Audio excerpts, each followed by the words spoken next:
You're watching the KOAM Morning News on Fox 14. Right now at 7, we'll meet a 14-year-old Missouri boy who, thanks to Make-A-Wish, got to go to the Super Bowl. Awesome. And also a support group gets together to help try to break barriers dealing with taboo.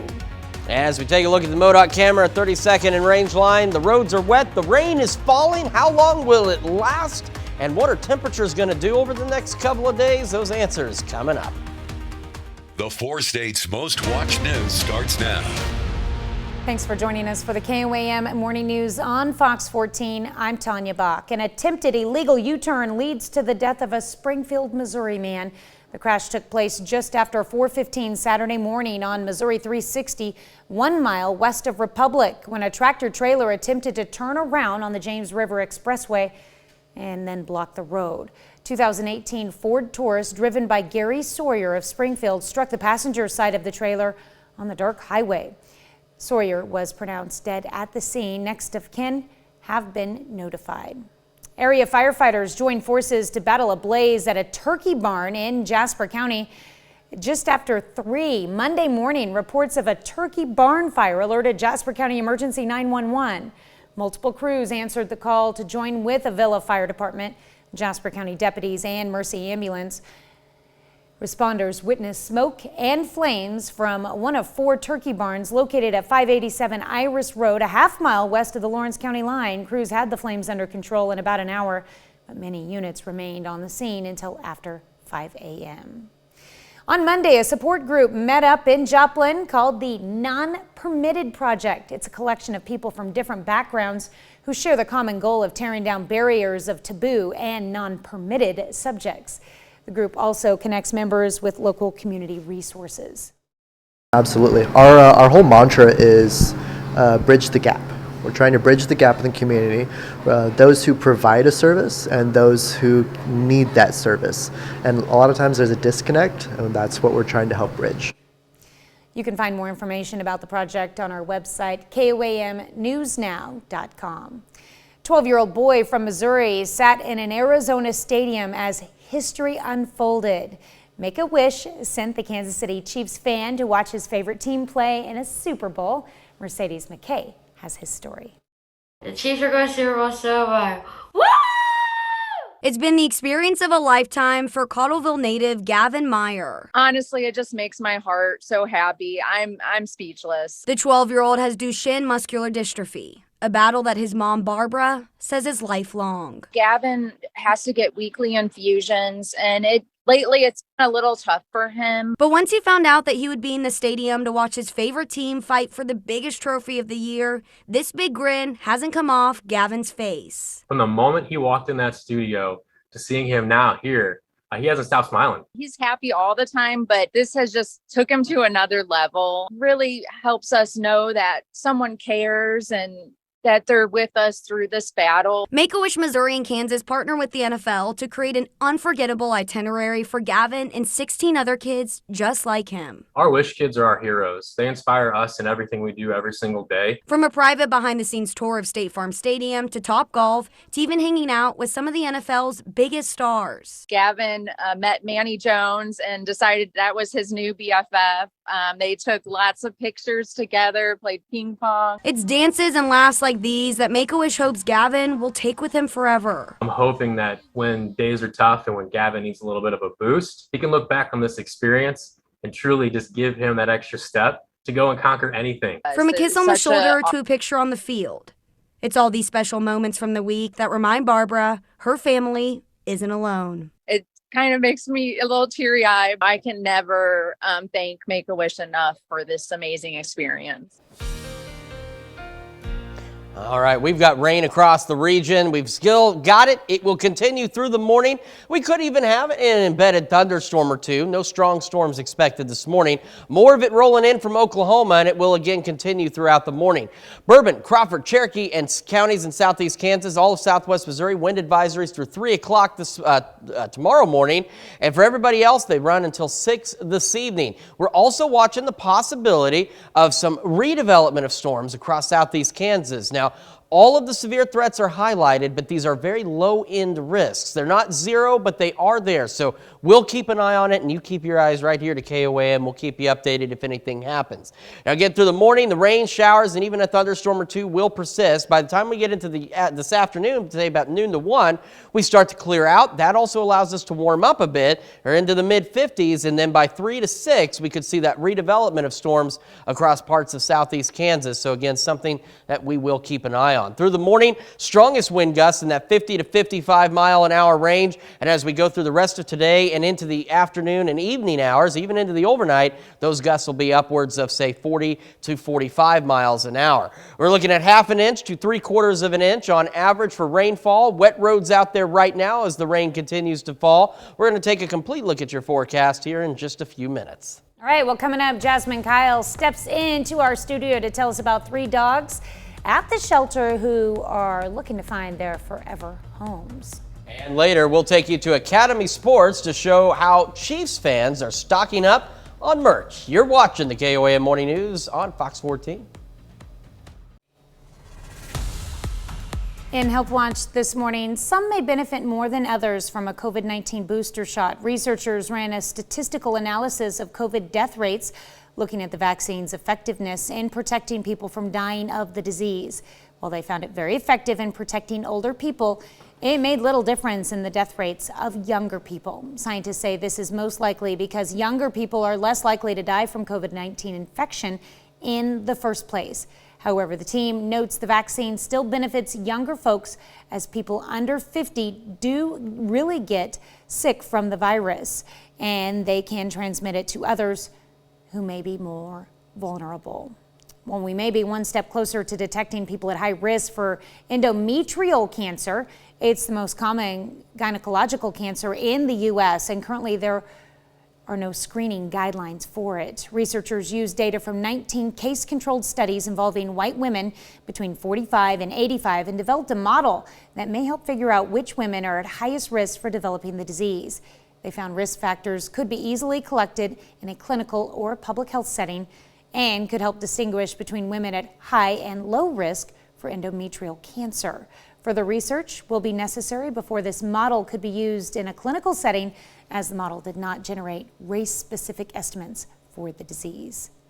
We all know that depression can affect anyone, but in men, signs can be harder to tell. Beth Galvin talks with a doctor who explains some behaviors that tell men are depressed. Men who are depressed are more likely to show it with anger and aggression, and because those are not typical depression symptoms, it can be harder to recognize what's going on. When we think about men who are depressed, Dr. Suvrat Bhargave of the Center for Family Psychiatry in Tyrone, Georgia, says we often assume they will feel sad. But it turns out the number one symptom of depression in men is not sadness. It's often irritability. So being more easily irritated, frustrated, having big reactions to things. And men who are depressed understand that they are irritable. It's not as though they don't realize that their reactions are much bigger than they used to be. The National Institute of Mental Health says other common signs of depression in men can include feeling anxious or restless, loss of interest in work, family, or hobbies, problems with sexual desire and performance, feeling sad or empty or flat or hopeless, and not being able to concentrate or remember details. It can affect their energy level on how much they can do things. Their focus can often be affected when they're depressed. Sleep patterns will change, and even their appetites will sometimes change. And I think one of the messages that a lot of men need to hear is that it's okay to ask for help, because there is a way for them to feel better. Dr. Bhargave says treatment usually involves either medication like antidepressants or talk therapy or a combination of the two. And so all I'm asking men to do is to come in and start the discussion. Talk to their primary care doctors, talk to a therapist, come in and see a psychiatrist, whoever you're comfortable talking to. Just begin the discussion and trust that the expert will be able to tell you what's the best plan for you. And Dr. Bhargave says with the right treatment, most men can get better. And if you're not sure where to start and get help, you can talk to your primary care doctor about what's going on. Well, we've discussed the rain, we've discussed the storm chances. Let's talk about what's happening right now and the rest of today. 49 in Joplin with the rain, feels like 44 out there. Across the region, here's what temperatures look like. 48 in Yates Center, Iola, Fort Scott. 49s, lots of those. Nevada, Lamar, Carthage, Monette, Neosho, Parsons, Pittsburgh, Chanute, Neodesha, Sedan. We have 51 Miami and 50 in Anderson as we start our day. Going through the morning, we'll have the rain, heavy at times with maybe an embedded thunderstorm or two. Temperatures hovering in the lower 50s.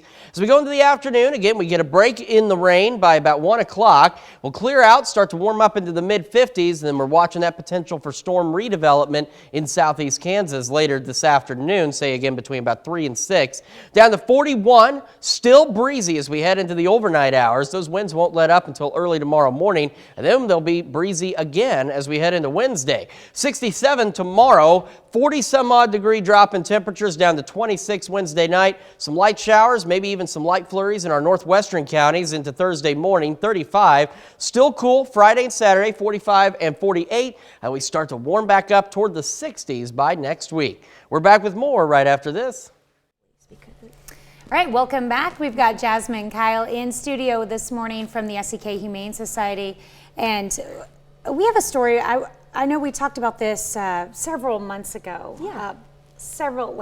Almost a dozen puppies dumped in a river system. Yeah. Yes. So that is what we call, those are the river pups. So the kids came into us during the pandemic time where everything was a little crazy for everybody, where we were at full capacity within 24 hours as families were trying to do on figuring out as they were losing employment of, do I feed my kids or do I feed my dogs, right? Mm-hmm. So during that time when we were at full capacity, we got a phone call early in the morning about a woman had seen that these dogs were being thrown off the river system. So she immediately started to drive in, was able to rescue 2 out of the 12. And then we immediately started to drive down, and our staff spent the whole entire day fetching these adolescent red heeler dogs, about 7 to 8 months of age, from the river, completely terrified. So it took us all day, and there was one missing, and the lady thought that she had miscounted, and I actually woke up the next morning, I was like, there's something wrong, and me and my husband went out, and sure enough, there was one underneath a log system. So we have now spent a year and a half with those kids trying to get them built up and to reestablish themselves as dogs, because again, that is not only a traumatic experience. They were terrified of water, of course, for over a year, but we don't know their prior experience too, which unfortunately was probably traumatic, to say the least, if that individual was able to do that to them, which breaks our hearts. What does fill our hearts with joy is that a majority of those dogs have been adopted. Mm-hmm. Out of those 12, we have 3 remaining, and there are harder cases. That is Hopper, that is Asher, and that is Eden. All 3 years of age now. Fantastic dogs, but very still scared, and that's why I don't have them here today. It would not be the best. They would be panicky right now, and that's the last thing I want to do for those kids. Bring them into this environment with bright lights. These kids need patience. They need love. They do fantastic with other dogs. So what we are looking for Asher, Eden, and Hopper for is a long-term foster home with another dog in particular, because they really bond with another dog. What we have seen out of every single adoption case with the other river pups is that once they bond with that dog, they will mimic that dog and start to watch that dog with the family and know they're safe. And I'm not kidding you. The other river pups that have been adopted are love bugs. They are in your arms. They will make sure they pay it forward 100 times because, sorry, I'm gonna get emotional. These are the dogs that absolutely deserve it. All of our shelter dogs do. But with these kids and what they have went through, they deserve it. They really do. They're so sweet. And when people come in and they pass them by, right, because they're to the back and we have to explain to them why, I don't blame them. You know, it's that traumatic experience that they hold with them, and it's no fault of their own. A person did that to them. So for us at the Humane Society, what we will do with them is work with them with other dogs. We will go into their kennels and read with them. They get special treats, but what they need right now more than ever is to leave our shelter and go into a foster home. Mm-hmm. So with our fosters, with Kansas Department of Ag guidelines, have to live in the state of Kansas and be about 30 to 40 miles from us. That way, if there's an emergency, we can take the kids back.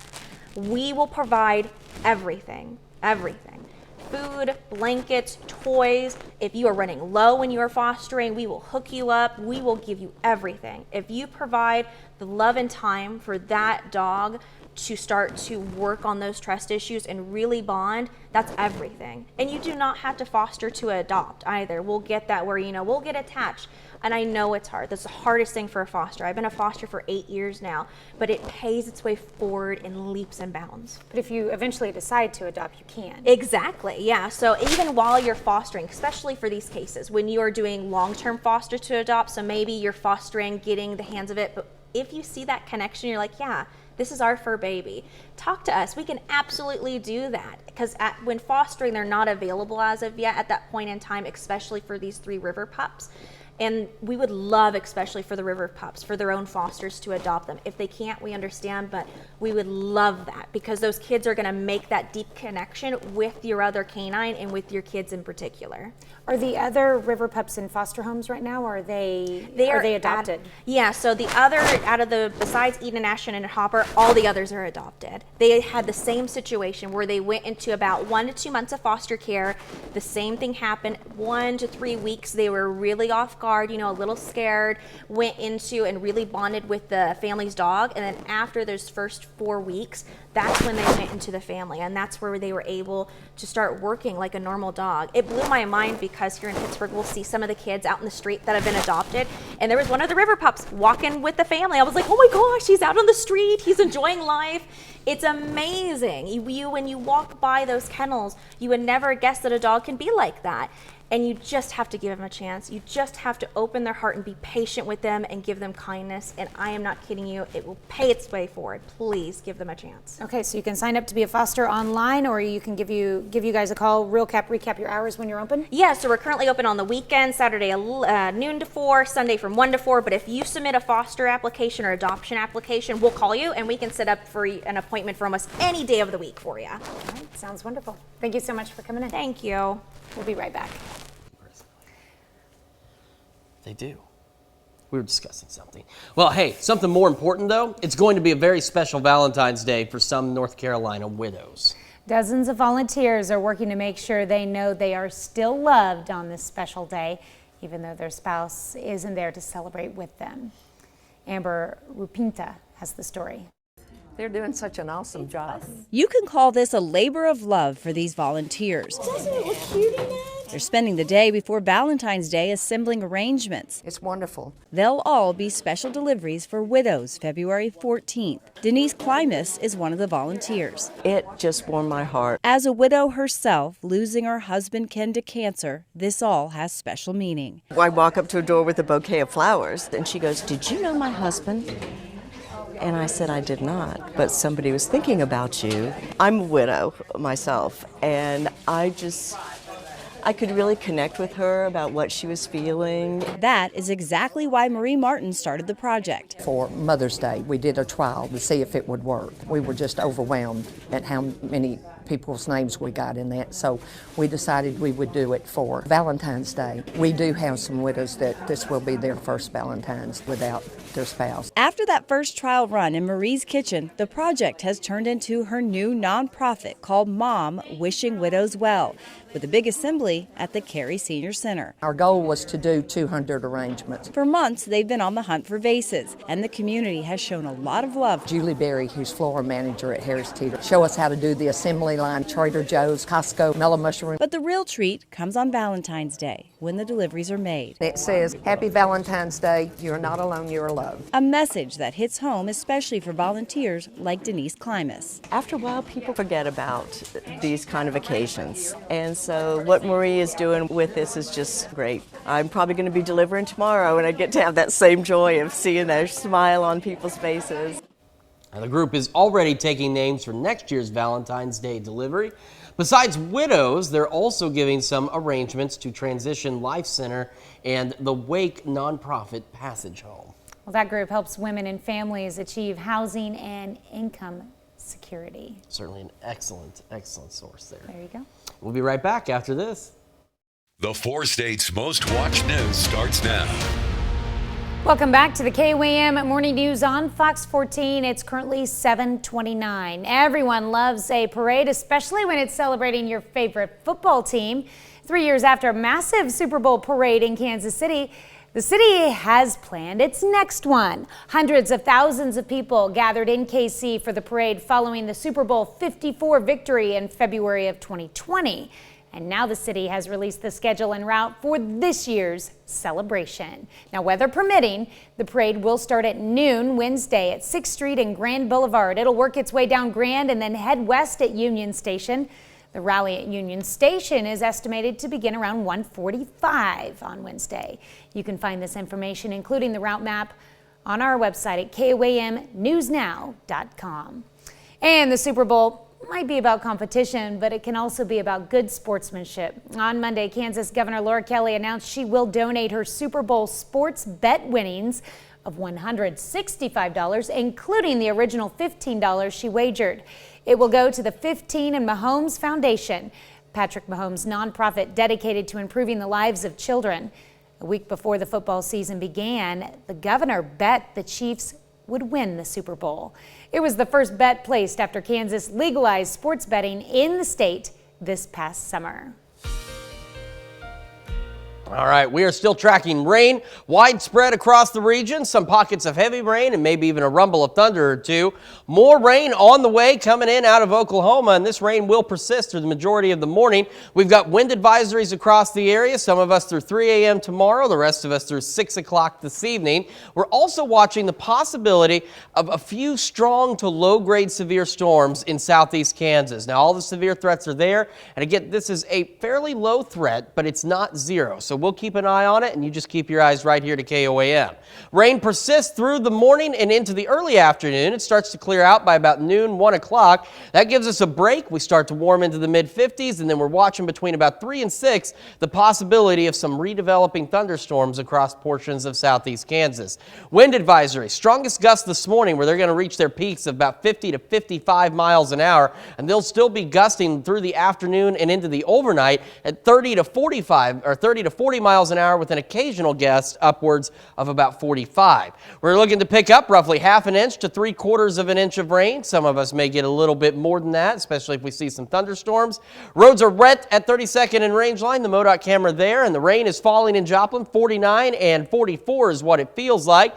Across the region, this is what it looks like. 47 Iola, 50 Chitopa, 51 Miami, 50 Neosho, and 49 in Carthage. As we go through the rest of our morning, we've got that heavy rain, maybe some thunderstorms. Temperatures hovering in the lower 50s as we get our day started. We'll take a more complete look at your forecast here in just a few minutes. We'll be right back.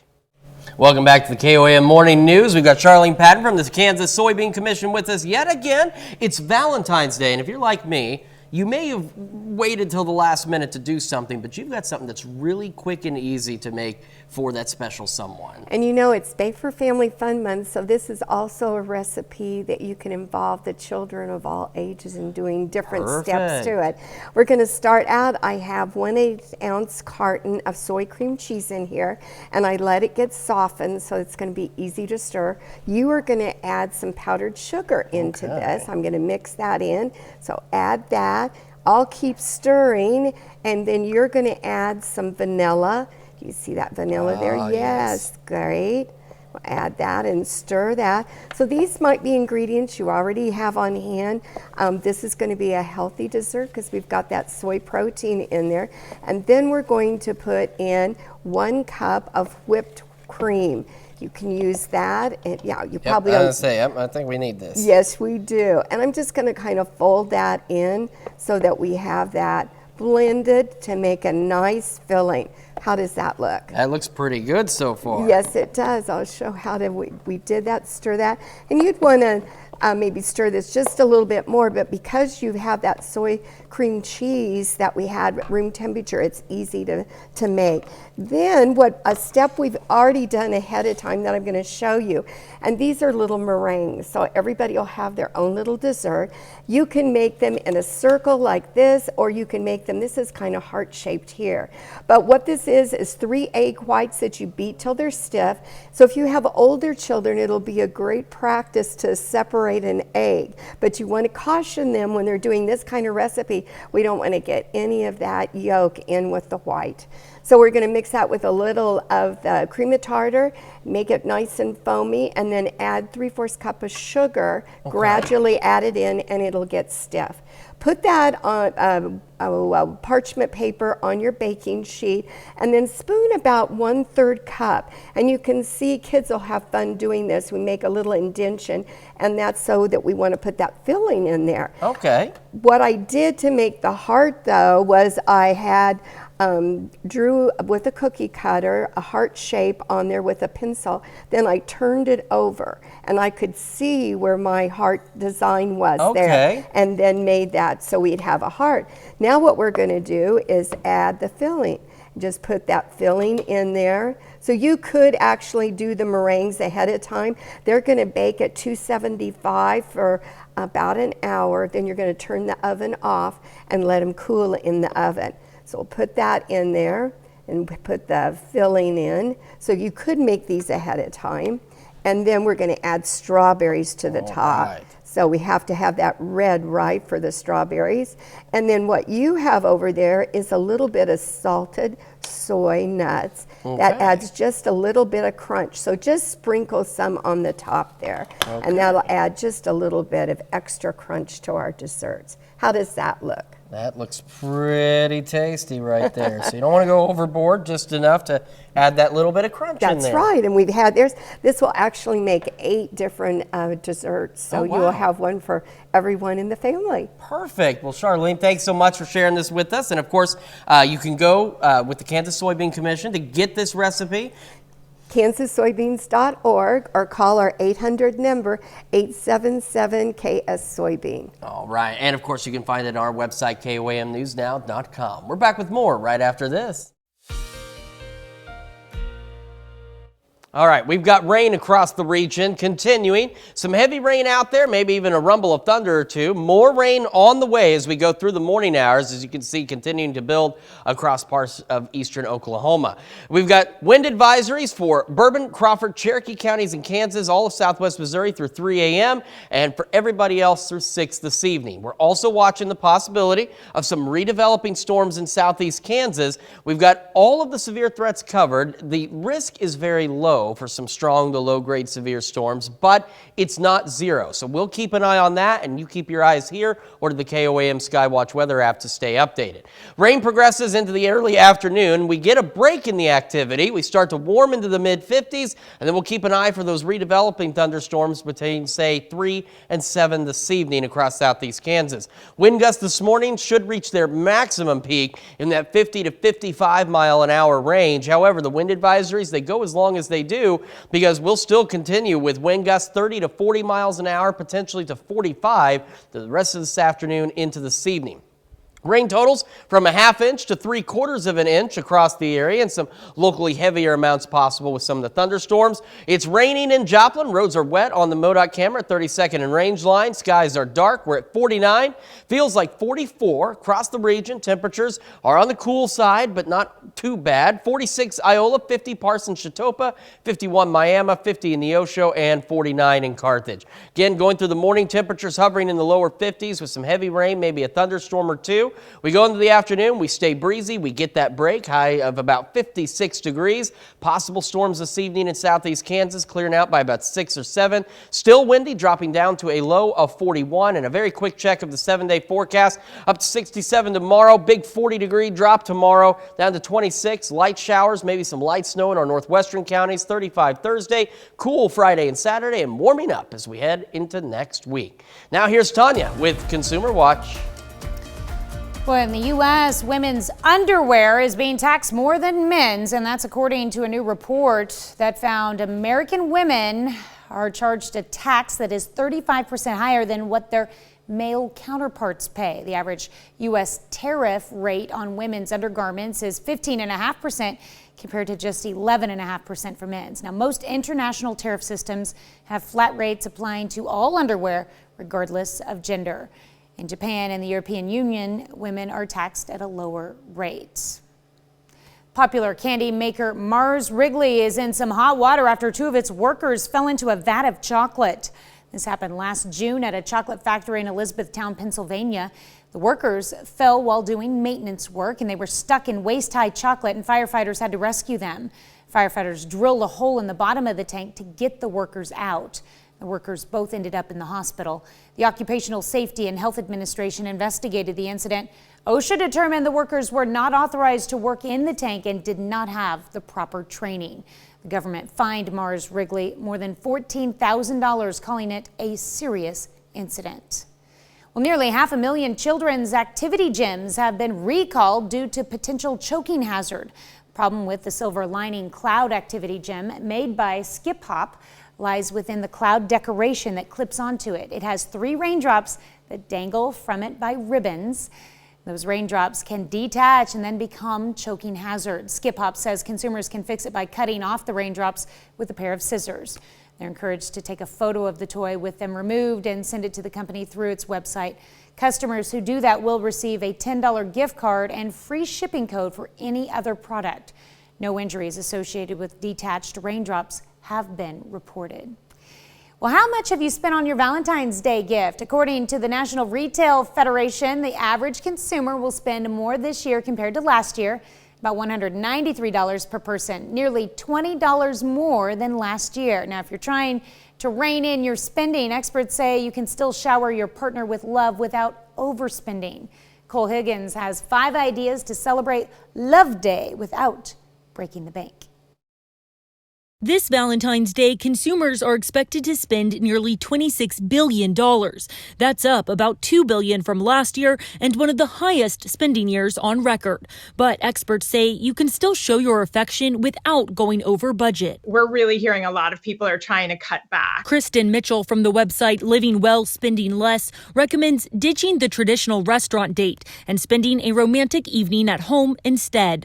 One idea, have a wine or beer tasting night. This is so fun. You buy just a few bottles of wine or just the single bottles of beer, and you get out those glasses that are in the cabinet that you haven't used for a long time, and make it look really special. Another tip, involve your kids or family members and host a game night, pizza making night, or fondue night. We do a lot of hot chocolate bars here where we have all the sprinkles and all the inexpensive toppings for hot chocolate. 3, recreate a memory. It doesn't have to be something expensive. You can go to a place that you went when you were first dating and rekindle all of those romantic feelings. 4, have a dream night. Sit down with your partner and make a plan for fun things you want to do in the future once you've saved enough money or paid off debt.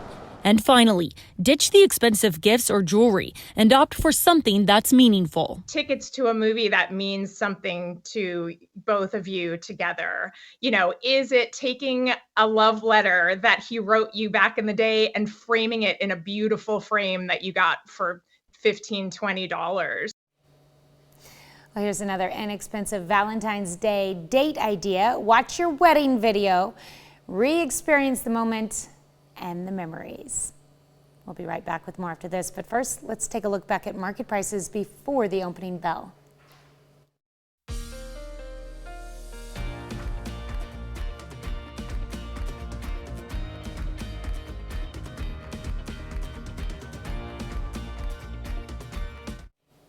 Well, Chiefs fans are gravitating to championship gear. KOAM's Amber Jenkins spoke to a couple of shoppers grabbing new gear to celebrate Sunday night's Super Bowl win. Oh yeah, it's everywhere. Chief fans are making their way to Academy Sports and Outdoors in Joplin to grab new gear, even making time for shopping in between errands. Yeah, I'm waiting for my wife to come from Aldi's, and then I'm gonna hit her up for some new Chiefs gear. Nice. Just having Chiefs gear isn't enough. Fans want merchandise of champions. It didn't say Super Bowl champ, it just said Super Bowl, and you know, I'm a fan and it was a great game. The team lead at Academy Sports is no stranger to Super Bowl frenzy. Every year, Chief gear is always in fashion, but especially after 2 recent Super Bowl wins, fans want more. So it's kind of just been the same thing as it is every year. You get a lot of people come in, and thankfully they're really polite and they're really considerate of, you know, we're rushing to get everything out. So it was actually pretty good feeling all around. For some fans, rooting for the Chiefs is a family affair. My cousin does play for the Chiefs, so it kind of makes it easy to root for them. Yeah, I would say so. He did miss the kick early on, but yeah, so he got it back. Yep. Reporting in Joplin, Amber Jenkins, KOAM News. Well, the manager says they expect shipments of more Chiefs championship merchandise in the coming days. And based on the demand, they're going to need as much as they can possibly get into that store. So. I'm sure it'll be selling for a little while. Oh, absolutely. It's going to be selling for a while, I think. Well, and if it's that crazy in Joplin, can you imagine what it's like at the stores in Kansas City? Oh, I can't even begin to imagine. I mean, it's got to be full-on riots. I hope not. But, I mean, really, though, you know it's got to be a lot of folks everyone's going to there. want their gear for the parade on Wednesday, which we're all looking forward to. Hopefully they've got At noon. enough gear up there in Kansas City. Well, as we go through the rest of our day and into the morning, we're going to continue to see the heavy rain, maybe an embedded thunderstorm or two through the morning hours. Temperatures hovering in the lower 50s. We're going to make it into the mid 50s for highs. The rain will start to clear out, say about noon, 1 o'clock. And then we're watching the possibility of a strong, possibly low-grade severe storm to redevelop in southeast Kansas, say between about 3 and 7 this evening. Now, once that clears out, we hold on to the winds gusting anywhere from 40 to 45 miles an hour. This morning, they're going to be gusting 50 to 55 miles an hour, and that'll persist into the overnight hours as well. It won't be until early tomorrow morning that they let up. We're heading for a low of 41 under mostly clear skies. As we look down the road, we're up to 67 tomorrow. What an absolutely great day. The winds will return. Then we have that 40-some-odd degree drop down to 26. Some light showers along and south of I-44, and then our northwestern counties could get in on some light snow activity early Thursday morning, up to 35, 45 on Friday, 48 Saturday, and then we start to warm up as we head into the start of next week. Temperatures of 58 Sunday, 64 Monday with maybe some evening showers. We've got more of the KOAM Morning News right after this. Welcome back to the KOAM Morning News on Fox 14. Here's what's happening today. Police say the gunman who opened fire on the campus of Michigan State University last night, killing several people, has died. Officials say as students and teachers across campus were sheltering in place, police tracked down the suspect who shot himself as officers approached. His motive remains unclear. Video shows students running from a building with their hands raised while law enforcement moved in. According to the Gun Violence Archive, there have been more than 55 mass shootings this year. All this as today we mark 5 years since 17 people were killed during a mass shooting at Marjorie Stoneman Douglas High School in Parkland, Florida. A 24-year-old gunman killed 14 students and 3 staff members with a semi-automatic rifle. He was sentenced to life in prison without parole last year. Some survivors have since worked to strengthen gun laws both in Florida and on the federal level. And the U.S. Senate will receive a classified briefing on the 3 objects the military shot down in 3 consecutive days. The Biden administration has not offered many details publicly about them, including whether or not they came from China. Though it did answer a big question circulating on social media, insisting there's no indication they're connected to extraterrestrials. The U.S. has recovery efforts underway in Alaska, Lake Huron, and South Carolina, and is supporting the Canadian efforts in the Yukon Peninsula. That reminds me, there was a CBS TV movie back in the 90s called Without Warning, and that was the whole thing. There were these meteors that crashed into Earth, and the military started shooting them down. Turns out they were aliens, and then the aliens destroyed the Earth. Anyway, that's not the case this time. Rain lets up by about noon, 1 o'clock. We warm up to highs in the mid-50s. Then we're watching the possibility of some strong to possibly low-grade severe storms redeveloping in southeast Kansas this afternoon, and say between 3 and 7. Then after that, we clear out. We're still breezy, gusts 40, 50 miles an hour, a low of 41 degrees. Warming up tomorrow, though, and then we experience a 40-degree drop in temperatures tomorrow. So we'll be 67, then we drop down to about 26, 25 degrees for the overnight low. So unpleasant, to say the least. I would say so, for sure. But we'll warm up again next week. There you go. Well, love is in the air today, and it's not just a holiday for significant others. You can show affection to friends, family, and of course pets. Valentine's Day is believed to have started a long time ago. It derived from the feast for the patron Saint Valentine. Historians tell the story of one saint who married couples in secret to prevent men from going to war. In the 1400s, the day became associated with romance. People started writing letters and poems declaring their love and calling them Valentines. Today, some 180 million cards are exchanged each year, and florists ready nearly 2 million roses for the day. The average person is expected to spend more than $100, which I did, showering their loved ones with gifts because I do love my wife. I have to send her happy Valentine's wishes, and as I mentioned earlier, we're celebrating this weekend. But yeah, no, I spent more than $100. Hopefully, she likes what I got her. If she doesn't, I'll be sad. We won't tell everything that's going to happen, but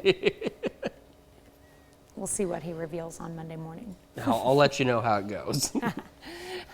Well, thanks so much for letting us put the good in your morning. We are back with more news and weather today at noon. Have a great morning and an even better day.